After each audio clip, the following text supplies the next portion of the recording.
The cassette was at the bottom of a box labeled, in her father's handwriting, simply, Studio, Miss Guidey. Callahan found it on a gray Sunday afternoon in April, 3 months after her father's funeral. She was sitting cross-legged on the concrete floor of the garage she had converted into a recording studio decades earlier, back when Ivy was young enough to think of the room as ordinary instead of sacred. The garage still smelled the way it always had. Old carpet, warm dust from the space heater he ran even in mild weather, a faint metallic trace of guitar strings that had sat too long in their cases. Her father, Frank Callahan, had spent half his life in that room, writing, recording, teaching, starting songs at midnight and finishing them at dawn. Ivy had been working through the boxes for 2 hours. Cables, old lyric sheets, microphone stands, broken pedals he had insisted could still be repaired, the accumulated debris of a life spent making sound. Then her hand closed around a cassette tape near the bottom of the box, beneath a tangle of quarter-inch cables that had not been used since before she was born. She almost put it aside with the others. Then she saw the label, for Ivy, Do Not Erase. The words were written in her father's small, careful print. No date, no title, just her name, underlined once. And beneath it, the instruction, Do Not Erase. Ivy sat there for a moment, holding the cassette in her palm. It was a small object, plastic, dusty, light enough to feel almost meaningless. But the way her father had written her name made her hand tighten around it. There was an old tape deck in the same box, dusty, scratched, the kind of machine nobody had needed for years, and her father would still have kept in working order out of principle. Ivy plugged it in. For a moment, nothing happened. Then the red light flickered on. She slid the cassette inside, pressed play. The tape hissed. A few seconds of empty sound. Then her father's voice came through the small speaker. Younger, warmer, more alive than she was ready for. There was the sound of an acoustic guitar being tuned. One string, then another. A soft laugh after a wrong chord. Come on, Frank, he murmured to himself, barely audible. Get it right. Ivy covered her mouth. She had not heard that voice in 3 months. Not like this. Not before illness had thinned it. Not before grief had turned every memory into something sharp. The guitar settled. Her father began to sing. It was a simple melody, soft, unpolished, the kind of song meant for one person, not an audience. He sang the first line, then the second. Ivy caught her own name inside it, sung gently, the way a father might sing to a child who had no idea how loved she was. Then the recording stopped, not faded, not ended, stopped, a hard mechanical click. Mid-word, mid-note. The silence after it was so sudden that Ivy felt her whole body go still. She waited. Nothing came. The red light stayed on. The tape kept moving, but the song was gone. Ivy pressed stop, rewound, played it again. The tuning, the false start, the laugh, the first 2 lines, her name, the click, silence. Again she rewound. Again it stopped in exactly the same place. Not because the tape had failed, not because the deck had eaten it. The cut was too clean, too deliberate. Something had happened in that room, at that exact moment, and her father had stopped the recording himself. Ivy sat on the cold concrete floor with the cassette case in both hands. For several minutes she did not move. Then she noticed something she had missed before. Inside the plastic case was a folded studio card, a small index card her father used to tape to equipment boxes. She pulled it out. On one side he had written, Ivy birthday song, take 3. Under that, a date, October 14th. Ivy felt the air change around her. She looked at the date again. October 14th, the week of her 10th birthday, the same week her mother left. For 32 years, Ivy had carried the story in its simplest form. Her mother packed a suitcase. Her mother left. Her father stayed. No one explained enough. No one asked enough. And eventually, the absence became part of the house. But now there was a tape, a birthday song, a song her father had been recording for her the same week everything broke. a song that stopped in the middle of a word. Ivy looked around the empty studio, at the old carpet, the silent microphones, the guitar cases stacked against the wall, the chair where her father used to sit, and she understood, with a certainty she could not yet prove, that this song had not been abandoned because it was bad. It had been abandoned because something interrupted it, something powerful enough to make Frank Callahan stop singing to his daughter and never start again. That night, Ivy took the cassette home. She placed it on her kitchen table. She did not sleep much. Every time she closed her eyes, she heard the same thing, her father tuning the guitar, her name inside the melody, then the click, the silence, the sound of a song refusing to become whole. By morning, Ivy knew two things. First, the tape was connected to the week her mother disappeared. Second, she was more afraid of finding out why than she wanted to admit. That fear was familiar. In fact, if Ivy had been honest with herself, she would have recognized it as one of the most familiar feelings of her adult life. Because Ivy Callahan was very good at leaving things unfinished, she taught piano now, mostly to children. Her studio was above a bakery 2 streets from her apartment, and most mornings the smell of bread rose through the floorboards while 8-year-olds worked through scales with the seriousness only children bring to things adults have stopped taking seriously. She was good at teaching, patient, warm, precise without being cruel. Parents recommended her. Her schedule stayed full. Her students trusted her. It was a good life. It was not the life she had once imagined. 10 years earlier, Ivy had been close to releasing an album. Not almost close, actually close. Mixed, mastered, sequenced. 10 songs she had written through her 20s. Songs that had earned her a small but devoted audience in rooms that gradually became less empty. The album had been 2 weeks from release when her fiancé, Thomas, ended their engagement. There had been no scandal, no affair, no dramatic betrayal, just a slow, painful conversation in which Thomas admitted he was not sure he could build a life with someone whose music would always come first. At the time, Ivy told herself he did not understand. Maybe he did not. But what happened next belonged to her. She delayed the album, first by a month, then by a season, then by a year. Then the label stopped asking. The momentum dissolved. The people waiting for the album moved on. And Ivy never released it. She never said, "I am abandoning this." She simply never finished the act of letting it enter the world. That was how many things ended in Ivy's life. Not with a door slammed shut, with a door left slightly open for so long that everyone eventually stopped expecting anyone to walk through it. Her guitar sat in the back of her closet, in its case, untouched for a decade. A half-knitted scarf sat in a basket beside her reading chair, 20 rows short of completion, waiting for a version of Ivy who apparently never arrived. Her current relationship with Mark, a soft-spoken structural engineer she had been with for 3 years, had begun to strain under the same pattern. Mark wanted to move in together. He had wanted it for over a year. He had raised it gently, then patiently, then carefully. Each time, Ivy had found a reason to wait. Her lease, his job schedule, the timing, the vague sense that they should wait until things settled.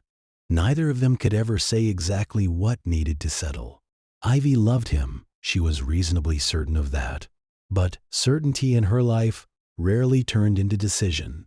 It stayed suspended, safe, unfinished. She had not connected any of this to her mother before the cassette, not consciously. Grace Callahan had left when Ivy was 10. On an ordinary Tuesday, Ivy came home from school and found the house rearranged around absence. Her mother's blue suitcase was gone. The bathroom shelf was half empty. Her father was standing in the kitchen, one hand on the counter, as if the room were moving under him. He told her that her mother needed something different, that it was not Ivy's fault, that some things were complicated. That was all. For 32 years, no one gave Ivy a better explanation. And over time, she stopped asking, not because she stopped wanting to know, because asking made her father's face close in a way that frightened her more than the answer might have. So the subject disappeared. And Ivy learned something without anyone teaching it directly. Endings were dangerous. People left at endings. Better to keep things open. Better to stop just before the final verse. Better to delay the album. Better to leave the guitar in its case. Better to keep love at the edge of a decision. Better to live among almost finished things than risk what completion might cost. She did not understand all of this on the Monday after finding the tape, but she could feel the outline of it moving closer.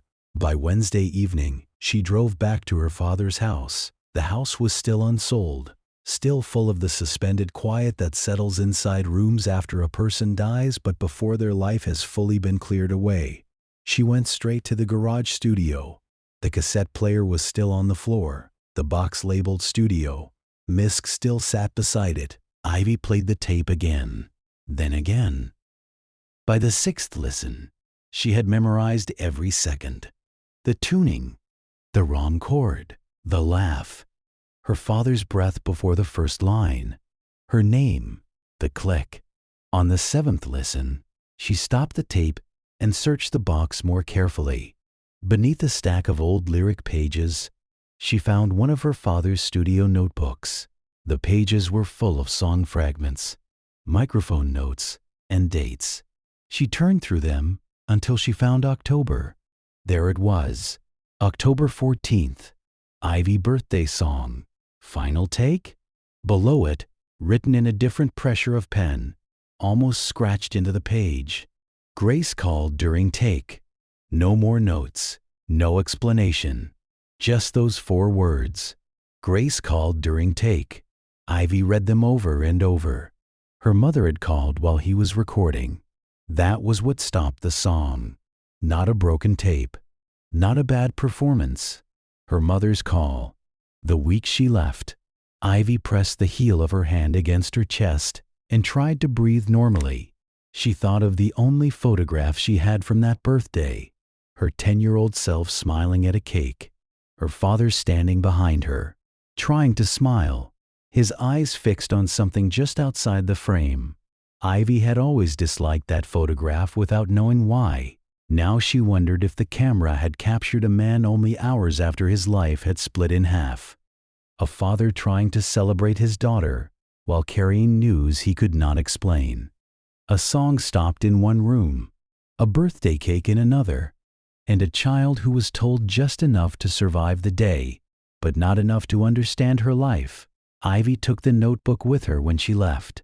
At home she placed it beside the cassette. Then she sat at the kitchen table until long after midnight. She knew who might have answers. Ray Doyle, her father's oldest friend, an audio engineer, a musician, a man who had recorded with Frank before Ivy was born and stayed close to him for years after Grace left. Ivy had not spoken to him since the funeral. His number was still in her phone. She opened his contact, then closed it, opened it again, closed it again. The next day, she taught 7 piano lessons and thought about Ray's number between every student. The day after that, she did the same. For nearly 3 weeks, Ivy did not call. She told herself she was processing.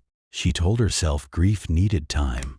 She told herself there was no need to rush. But by the 3rd Friday, when she was sitting across from Mark at his apartment and barely touching the dinner he had made, she knew the truth. She was doing what she always did, keeping the most important thing unfinished.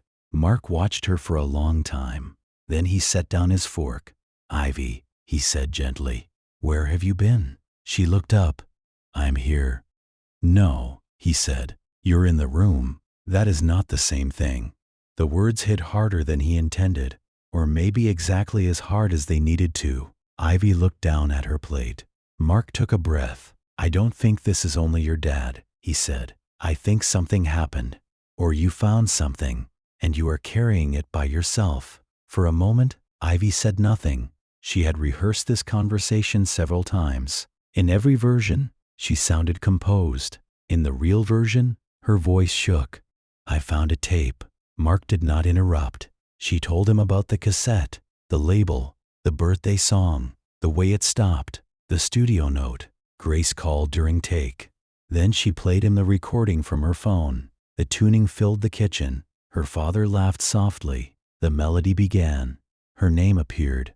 Then the click. Silence. Mark stared at the phone after it ended. He understood immediately that the silence was the point. "That's not an old tape problem," he said. "No. That sounds like someone stopped it." He did. Mark looked at her. "And you think your mother's call was why?" "I know it was.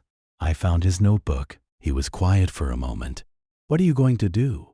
"I should call Ray Doyle." "Your father's friend?" "Yes. He might know what happened." "Have you called him?" Ivy looked away. "No." "How long have you known he might know?" She did not answer. Mark leaned back. His voice stayed calm, but something firmer entered it. "I love you," he said. "But I need to say something, and I need you not to disappear while I say it." Ivy looked at him. "I am starting to feel like one more thing you almost choose." The sentence landed cleanly. No anger, no cruelty, just truth. Mark continued. "The album you never released, the guitar you never opened, the scarf in the basket, moving in together, and now this tape. I know they are not all the same thing, but Ivy, they all end in the same place. Almost. Later, not yet." Ivy's eyes filled, but she did not look away. "I am not saying this to pressure you," he said. "I am saying it because I do not want our life to become another room you keep the light on in but never enter." For a long moment, the only sound was the refrigerator humming behind them. Then Ivy said very quietly, "I think you are right." Mark's expression softened. "I wish I were not." "I know." "What are you afraid will happen if you call Ray?" Ivy looked at the phone on the table. "That I will find out my father lied to me." "And if you do not call?" She did not answer, because that answer was worse. If she did not call, the tape would remain exactly what it was, a stopped song, a mystery with a door left open, and Ivy would get to pretend she was still waiting for the right moment, when in truth she had chosen not to enter. The next morning, she called Ray Doyle. He answered on the fourth ring. "Ivy?" he said. His voice was older than she remembered. "Yes, it's me." There was a pause. Then he said, "You found the tape." Ivy closed her eyes. That was how she knew. Ray Doyle lived 2 hours outside the city, in a small house with a converted barn behind it. He was 78 now. His hair had gone white. His hands moved slowly. But his memory, he told Ivy when she arrived, still worked where it mattered. They sat in his kitchen. A pot of coffee steamed between them. Neither drank much. "I wondered if you'd ever find it," Ray said. "You knew he kept it?" "I knew he could not throw it away." "Why didn't you tell me?" Ray looked down at his hands. "I told myself it was not my story to open." He looked back up. "That was partly true. It was also an excuse. Your father made it clear he did not want the past disturbed, and I let that be enough because it was easier than risking his anger. Maybe that was another kind of silence. I am sorry for that." Ivy had expected to feel anger. She did. But not only anger. There was something strangely relieving about hearing an old man admit he had been afraid. "Were you there?" Ivy asked. Ray nodded. "I was in the studio when he recorded it." Ivy stopped breathing for a second. "He had been working on that song for weeks," Ray said. "Wanted it perfect for your birthday. He kept throwing out verses. Said they sounded too sentimental," which was funny because Frank was sentimental and hated being caught at it. Despite herself, Ivy smiled. Ray saw it and continued. That afternoon, he finally had something he liked. He tuned the guitar, started twice, laughed at himself. Then he began the take. Ivy could see it. Her father younger, leaning toward the microphone. Happy in the private way he was happy in the studio. Then the phone rang. Ray said. "The studio line?" "Yes." Grace knew he was out there. She did not want to wait for him to come inside. Ivy's hands tightened around her mug. "I only heard his side," Ray said, "but I did not need much." He went white. Said almost nothing. Mostly okay and when. Then he hung up. Ray paused. He sat there for maybe a minute. The tape was still rolling. Then he reached over and stopped it mid-song. He did not rewind. He did not speak. He just sat there, and then he said, "Go home, Ray. What did she say? Ray exhaled slowly. I learned some of it later. Not from Frank. He never told me directly. Grace told me years after. My mother talked to you? A few times. When? The first time was about 2 years after she left. Ivy felt the room shift. 2 years. Her mother had not vanished completely. She had been somewhere, speaking to someone who knew her father. Ray spoke carefully now. I do not know how much Frank ever told you. I assume not enough. Almost nothing. Ray nodded, as if he had expected that. Grace had been struggling for a long time before she left. Depression, severe enough that she was afraid of herself by the end. Back then, people did not always have the language for it, or the help. She hid a lot. Frank missed a lot. Maybe because she hid it well. Maybe because he did not want to see how bad it was. Ivy's throat tightened. The call that day, Ray continued, was Grace telling him she was checking herself into a facility out of state. She had reached a point where she believed leaving to get treatment was the only way to survive and eventually become safe enough to return. Ivy stared at him. She was not leaving because she stopped loving you. The sentence entered the room like something that had waited 32 years to be said. She left because she was afraid that staying, without help, might destroy all three of you. Ivy covered her mouth. Ray did not rush her. The kitchen clock ticked. Outside, wind moved through the trees behind the house. Why didn't he tell me? Ivy asked. Her voice came out smaller than she expected. I think he was ashamed, Ray said. Not of Grace. Of himself. He believed he should have seen it earlier, should have helped her sooner. And once the story became, your mother left, I think he found it easier to keep it simple than to reopen what really happened. That is not fair. No, Ray said. It was not. He let me believe she just stopped wanting me. I know. And you let him. Ray lowered his eyes. Yes, Ivy expected him to defend himself. He did not. After a moment he said, Grace wrote to Frank over the years. Ivy went still. What? Not many times. A handful. The first letter came through me because she did not know if Frank would read anything from her directly. I passed it along. After that, I believe she wrote to the house. Did he answer? I do not know. But you think there are letters? I think there may be. If Frank kept them, he kept the tape. Yes, Ray said, which tells me he did not know how to let go. It does not tell me he knew how to answer. Ivy drove to her father's house the next morning. She searched the study first, then the bedroom, then the drawers of the old roll-top desk she had nearly ignored because she assumed it held only receipts and tax documents. One drawer was locked. The key was inside a small ceramic dish in the kitchen cupboard, under a pile of spare batteries. Her father's kind of hiding place. Practical, unimaginative, effective. Ivy opened the drawer. Inside were 7 letters, different envelopes, same handwriting, all addressed to Frank, all from Grace. Ivy sat on the study floor and read them in order. The first was dated 2 years after Grace left. Frank, I do not know if I have the right to write this. I am writing because the doctors keep telling me that healing also means learning how to tell the truth without asking the truth to fix everything. I am better than I was when I left. Not healed. I do not think that word works the way people want it to, but stable, clearer. I know I hurt you. I know I hurt Ivy. I also know that staying in the state I was in would have hurt her too.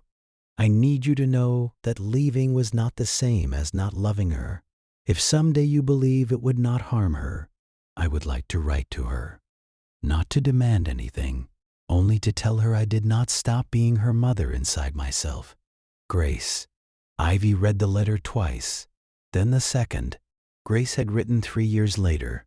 She had found a small apartment, kept a job for a year, joined a support group, learned how to sleep again.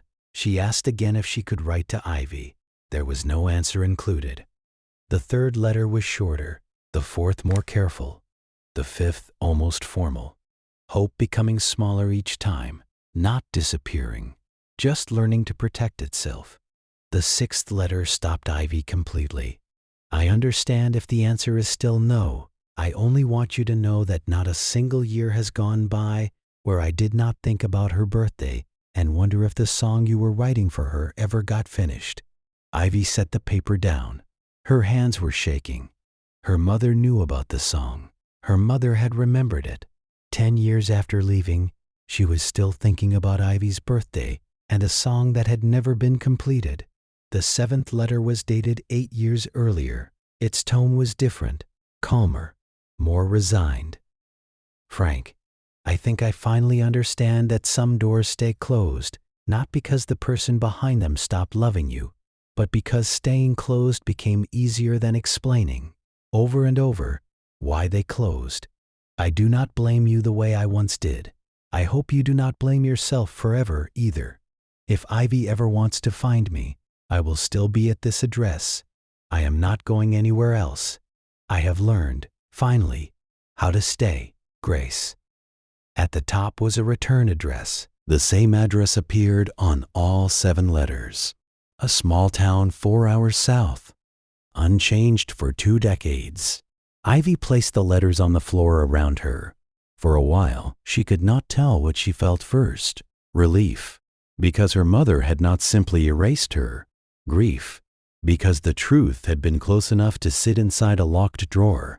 Anger, because her father had known more than he ever told her, and something softer, more complicated, because Frank had kept every letter. He had not answered them. He had not given them to Ivy, but he had not thrown them away. That did not excuse him. It did not repair what he had taken from her, but it meant the story was not as simple as cruelty. He had been wrong, and he had been wounded. He had protected himself with silence and called it protection for his daughter. Ivy knew that instinct. She knew it in her own body. She had inherited it. The album in storage, the guitar in the closet, the scarf in the basket, Mark waiting for an answer. Every unfinished thing in her life suddenly looked less like coincidence and more like a family language, a language her father had spoken fluently, a language Ivy had learned before she had words for it. Leave the thing unresolved. If you do not finish it, you do not have to risk being refused. If you do not release the album, no one can reject it. If you do not move in, no one can leave the shared home. If the song stays unfinished, the day never has to fully end. Ivy sat in the study until the room grew dark. Then she gathered the letters and took them home. She did not write to Grace that night, or the next. She carried the address in her bag for nearly a week. But this time, the delay felt different. She was not avoiding the decision. She was letting herself understand it. On Thursday evening, she sat at her kitchen table. She placed the 7 letters beside her. Then she wrote, "Grace, I found your letters, all 7 of them. I want you to know that I had never seen them before now. My father kept them in a locked drawer. I do not know yet how I feel about that. I think I am still feeling several things at once. I also found a tape, a song he was recording for my 10th birthday, the week you left. It stops in the middle of a verse. Ray told me your call came during the take. I think some part of him never finished it, because finishing it would have meant facing what that day cost all 3 of us." She read it once. Then, before she could begin softening it, correcting it, making it safer, she put it in an envelope. The next morning, she mailed it. Then she went home, stood in front of the spare room closet, and took out her guitar. The case was dusty, the latches stuck. When she opened it, the smell of old wood and metal rose up so quickly that she had to sit down. The guitar was badly out of tune. The strings had gone dull. Her fingers felt clumsy on the fretboard. But it was still hers. That was the strange part. After 10 years of avoidance, the guitar did not feel angry with her. It simply waited. She tuned it slowly, one string, then another. At first, she only held it. Then she played a chord. It buzzed. She adjusted her hand, played it again. Better. That evening, she found the hard drive with her unreleased album. She had kept the masters in a storage box under her bed, which felt ridiculous once she saw how close they had been all this time. 10 songs. Finished. Waiting, she listened to the first one with her eyes closed. She expected shame. Instead, she felt recognition. Not because the music was perfect, it was not, but because the woman singing sounded alive, younger, hopeful, wounded, certain that making something mattered. Ivy listened to all 10 songs over the next 2 days. Then she returned to her father's tape. She had it transferred professionally at a small studio that specialized in old formats. The engineer cleaned the hiss as much as possible without stripping away the warmth. When Ivy heard the digital file for the first time, her father's voice sounded even closer. The tuning, the laugh, the melody, her name, the click. Ivy sat in her apartment with a guitar across her lap and began to write the rest. At first, every line felt false, too sentimental, too angry, too neat. She threw out pages. She recorded small voice memos and deleted most of them. The difficult part was not the melody. Her father had already given her that. The difficult part was telling the truth without trying to make it prettier than it was. The song could not say that everything was fine. It could not say Grace leaving had not hurt. It could not say Frank's silence had not done damage. It could not pretend the lost years were returned simply because a daughter found 7 letters and a tape. But it also could not remain only a wound. A song needed movement. A song had to arrive somewhere. So Ivy wrote toward that.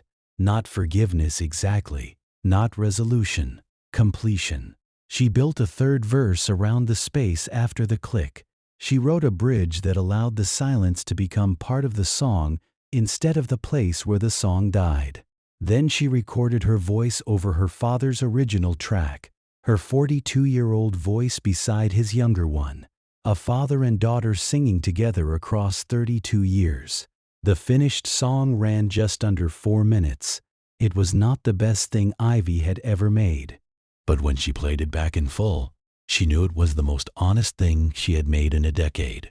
The phone rang 10 minutes after she finished the final mix. An unfamiliar number, an area code she recognized from the return address. Ivy stared at the screen. This was the moment she usually avoided, the moment before something became real. She answered, "Hello?" For a few seconds, there was only breathing. Then a woman's voice said, "Ivy." The voice was older than the one in Ivy's few childhood memories. Quieter, careful, but something inside it still reached her before she could decide what to feel. "Yes, it's Grace." Ivy closed her eyes. "I got your letter," Grace said. "I read it more times than I probably should admit. I was not sure whether to call or write back, but I thought hearing my voice might make this feel real in a way another letter could not." "It does," Ivy said. Her own voice shook. "It is strange. I do not really remember what you sounded like. I think I have been imagining your voice for 30 years and getting it wrong." Grace let out a small breath that was almost a laugh and almost not. "I imagine you have." They did not try to make the conversation easy. That was the first gift. Grace did not rush to be forgiven. Ivy did not rush to be generous. They moved slowly, carefully. Grace told her about the years before she left, the exhaustion she had hidden, the fear, the shame, the way she believed, by the end, that getting treatment was not an abandonment of her family, but the only chance she had of surviving and maybe becoming steady enough to return. "I am not saying that to make it less painful," Grace said. "I know I hurt you. I know leaving shaped your life. I only want you to understand that I did not leave because I stopped loving you. I needed someone to say that when I was 10. Ivy said, "I know." The words were quiet. No defense, no explanation, just an answer. "I wrote because I wanted to come back carefully," Grace continued. "I thought if Frank believed it would be safe for you, he would tell me how. He never did." "He kept your letters." Grace was silent. "All of them," Ivy said. "He kept everyone." On the other end of the line, Grace breathed in sharply. "I thought he threw them away." "No, that changes something," Grace whispered. "I do not know if it makes it better." "No," Grace said. "Not exactly. But it means he could not let go either." Ivy looked at the cassette on her desk. I finished the song, she said. Grace did not answer right away. The birthday song? Yes. I used his original recording. I wrote the rest. Oh, Ivy, would you want to hear it? I would like that very much. Ivy held the phone near the speaker. For a second, she felt ridiculous. Then she pressed play. Her father tuned the guitar, laughed softly, started the song. His voice entered first, then Ivy's. The place where the tape used to stop came and went. The song continued. It crossed the old silence. It reached the new verse. Grace stayed on the line. Ivy could hear her crying quietly. When the song ended, neither of them spoke for a while. Then Grace said, "He would have loved that." Ivy wiped her face. "I think so too. I am sorry he did not get to hear it. So am I." There was another silence. Then Grace said, "I would like to meet you." "I would like that too." Slowly, Grace said. "Yes," Ivy replied. Slowly. 2 nights later, Ivy played the finished song for Mark. They sat at his kitchen table, where the first honest conversation had begun weeks earlier. This time, Ivy told him everything. Ray, the phone call, the letters, Grace, the song, the album masters. Mark listened without interrupting. When she finished, he was quiet for a long moment. Then he said, "Can I ask the question again?" Ivy knew which one he meant. She nodded. "Are you ready to finish something with me?" he asked. "Not because of guilt? Not because your family story scared you? Because you actually want to?" Ivy looked at him. She took her time. "I think I spent most of my life believing that finishing something meant losing it," she said. "If I never released the album, then it could never fail. If I never moved in with you, then we could never discover we did not work. If I never called Ray, then I could keep believing the story I already knew." Mark watched her carefully. "And now I think I would rather have the real version," Ivy said. "Even if it is imperfect, even if it changes, even if it ends someday, I am tired of living inside the safest possible, almost." She reached across the table and took his hand. "Yes," she said, "I want to move in with you." Mark's face changed. Relief, but not triumph. He understood this was not a victory over her. It was a decision she had finally made with him. "Okay," he said, his voice thick. "Then let's do it." It was not a proposal, not that night, but it was the decision underneath every postponed conversation they had been having for a year. For once, Ivy did not leave it open. She finished the answer. In early autumn, Ivy met Grace in person. They chose a small cafe halfway between their two homes. Ivy arrived 20 minutes early and nearly left twice. Then Grace walked in. Ivy recognized her immediately, not because she looked exactly like the mother in Ivy's few remaining memories. She did not. She was older, smaller. Her hair had gone silver at the temples, but her hands were the same. That was the part Ivy noticed first. Grace stood near the door, scanning the room. Ivy rose. For a moment, neither moved. Then Grace said, "Hello, Ivy." "Hello." They did not embrace immediately. That felt important. They sat, ordered coffee, talked carefully, at first about simple things, the drive, the weather, the town, then about harder things.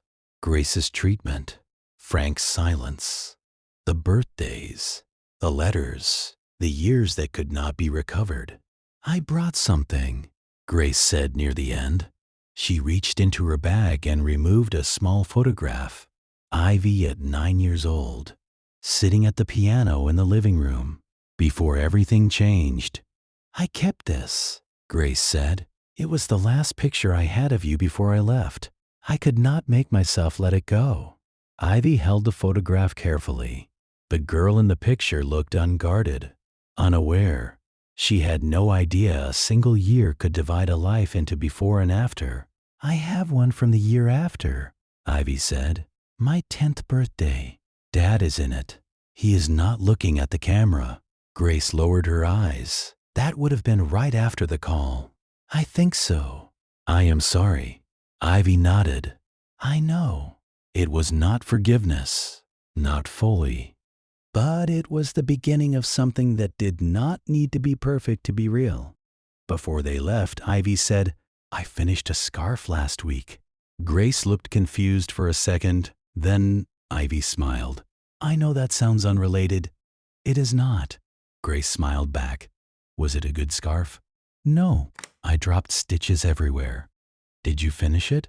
"Yes." "Then maybe it is a good scarf." The following month, Ivy released the album, not with the fanfare it might have had 10 years earlier. There was no label push, no campaign, no packed release show, just a quiet online release, 10 songs that had waited too long, and one new track at the end, the song her father could not finish. The response was smaller than the dream she once had, but it was real. Old listeners found it. A few new ones did too. Some wrote to say they had waited years. Others wrote that the final song made them call someone they had been avoiding. Ivy read those messages slowly, not because they proved the album mattered, because releasing it meant she no longer had to carry the fantasy of what it might have been. It was no longer perfect in her mind. It existed. That was better. On a cold evening in late November, nearly 8 months after finding the cassette, Ivy returned to her father's garage studio. One last time. The house had sold. The new owners would take possession the next week. Most of the equipment was gone. The guitars had been moved. The cables boxed. The walls looked strangely bare without the posters, shelves, and instruments that had made the room feel like Frank. Only the old tape deck remained on the floor. Ivy had brought a small speaker. She sat where she had sat the day she found the cassette. The concrete was still cold. The room still smelled faintly of dust and old carpet. She played the original tape first. The hiss, the tuning, the false start, the laugh, her name, the click, silence. She let the silence stay for a moment. Then she played the finished version. Her father's voice entered the room again, then hers. Together, they crossed the place where the song used to die. For the first time, in the room where it had been broken off, the song reached its ending. Ivy thought about Frank recording it on that October afternoon with no idea what the phone was about to tell him. A man briefly happy, a father making something small and loving for his daughter. Then a call, then fear, then shame, then 32 years of silence folded into a cassette box. She thought about Grace, 4 hours south, believing her letters had vanished into nothing, not knowing they had been kept by a man too hurt to answer and too attached to throw them away. She thought about herself, the guitar, the album, the scarf, Mark's apartment, now slowly becoming their apartment too, the boxes half unpacked, the frightening, ordinary work of building a life that was not suspended at the edge of a decision. The song ended. The garage went quiet. Ivy picked up the cassette case. Her father's handwriting was still there. For Ivy. Do not erase. She had not erased it. She had not even replaced it. She had finished around it, with it, through it. Maybe that was the only kind of ending available for some things. Not clean, not painless, not the version anyone would have chosen at the start, but whole enough to set down.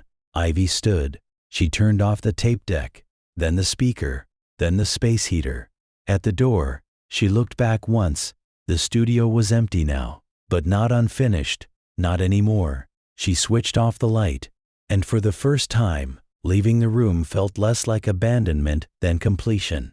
This video is a dramatized narrative inspired by real human emotions, experiences, and life-changing moments. Any resemblance to specific people or events is coincidental. Closing question for comments. Is there something in your life, a project, a conversation, a relationship, that you have kept unfinished because finishing it felt more frightening than leaving it open?